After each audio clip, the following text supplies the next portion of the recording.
When the USS Odyssey crossed through the wormhole, it was a statement, a show of force. Starfleet wanted the Dominion to know how serious they were. Unfortunately, Starfleet was also spoiling for a fight and showed just how ill-prepared, if not inept, it had become.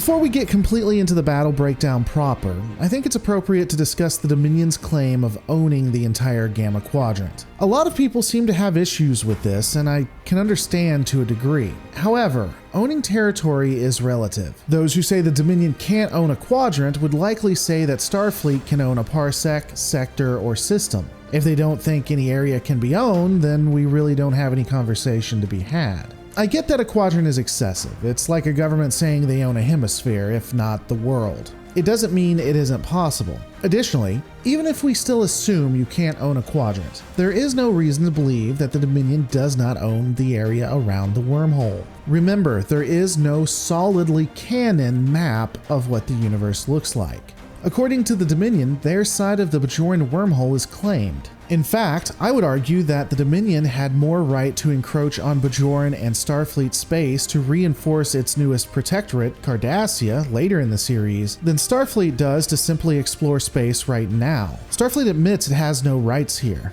But I get it. Rawr rawr, Dominion bad, Starfleet good. It's okay when the heroes are hypocritical. Insert joke about political agenda bias here. All that aside, for the moment, let's assume that what the Odyssey did is an encroachment into Dominion space. I think if it is, it sends a much better message by Starfleet. The Dominion has made aggressive actions, killed people unnecessarily. There is no doubt there. So Starfleet upgrading its most powerful ship of the time and sending it into Dominion space to let them know that there will be consequences for making rash decisions, that's not a bad idea. Worst case scenario, when it comes to what Starfleet was originally doing, and assuming the Dominion was defending itself, Starfleet was simply being stupid. Nothing before the Odyssey was meant as an aggressive action on the side of the Federation. The United Federation of Planets and Starfleet just wanted to explore and find new worlds. However, if the Dominion thinks it can just destroy entire colonies or Starfleet ships and that the Federation will just lay down, they've severely underestimated their enemy. We've discussed it before, but Starfleet is pacifistic at this time. They'll accept a brutal negotiated peace over a prolonged war. They'll hold one hand tied behind their back as they fight even, but they just won't let you take over.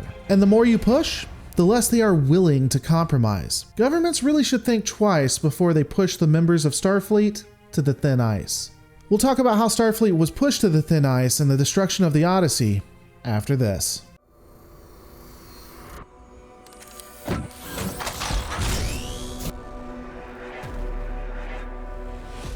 Hey guys, want to check out something techie to spice up your home, office, or car? Check out lightcords.com. They have a great selection of light-up smartphone accessories available in multiple styles, colors, and phone models. Moving lights, blinking lights, and sound-sensitive lights to name a few. And maybe, best of all, they have a 90-day product guarantee on everything they sell. That's better than Amazon or eBay. Additionally, every order is shipped within 1 business day. Head over and be sure to use checkout code LORE to get a 20% discount on your first purchase. Now let's just get back into it.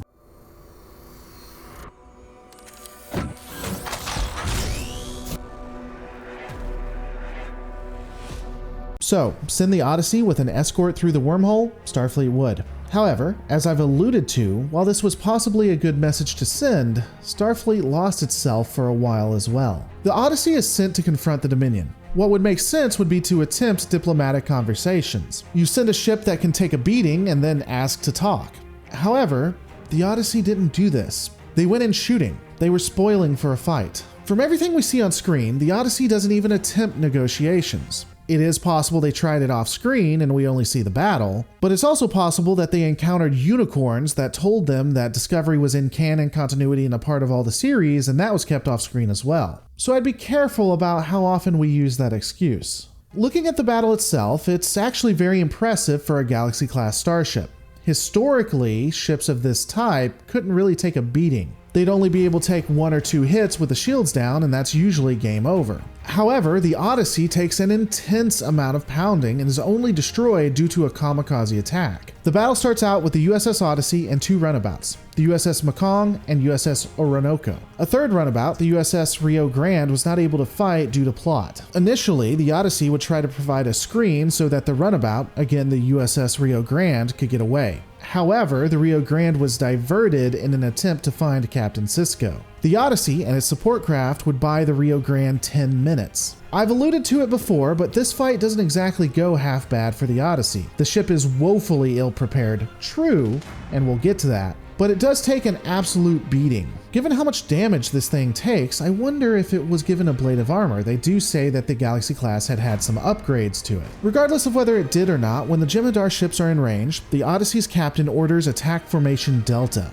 The Jem'hadar get the initial shots in on the Odyssey, hitting its primary hull and nacelle. Jem'hadar weaponry is able to bypass the shields and the Odyssey can't adapt. The captain, rightfully, reroutes all power from shields to weapons. If they can't use the shields, there's no reason in keeping them up. With this new problem, the Odyssey still gives the Rio Grande 5 minutes. The Jem'hadar continue focusing on the nacelles, preventing the Odyssey from engaging warp. Both runabouts in the fight attempt to defend the Odyssey, but the Dominion ships are simply more maneuverable. The Jem'hadar are able to not only disable the Mekong, but they also destroy the Odyssey's weapons. The Rio Grande reports that they have Sisko, and Captain Keo of the Odyssey orders to get warp drive back online and a general retreat. And, of course, the Odyssey would try to escape, and a Jem'hadar ship would kamikaze into it, destroying the vessel. There would be at least 900 to over 1,000 souls lost. One thing I rarely see talked about during this battle is the overall tactics. I sincerely believe that we see the Jem'hadar pounding at the nacelle because they always intended to destroy the Odyssey, one way or the other. In fact, you could argue that the destruction of a big target like a Galaxy class was the plan all along. We know that the Jem'hadar never intended to keep Sisko a prisoner, so the thought that they may be able to lure the Odyssey out to destroy it and send a message isn't out there. Perhaps one of the admirals was a changeling that ordered the Odyssey out, the whole thing being staged. Another piece that is rarely ever talked about is the crew of the Odyssey and its captain. They were heroes. They engaged the Dominion and bought enough time for Sisko to escape. When the battle was going poorly, the captain could have ordered the Rio Grande off and made their escape, but they didn't. They chose to stay and fight, and they paid for it with their lives. I truly feel that the crew of the Odyssey and its captain honored Starfleet and truly ensured that many would remember the name Odyssey.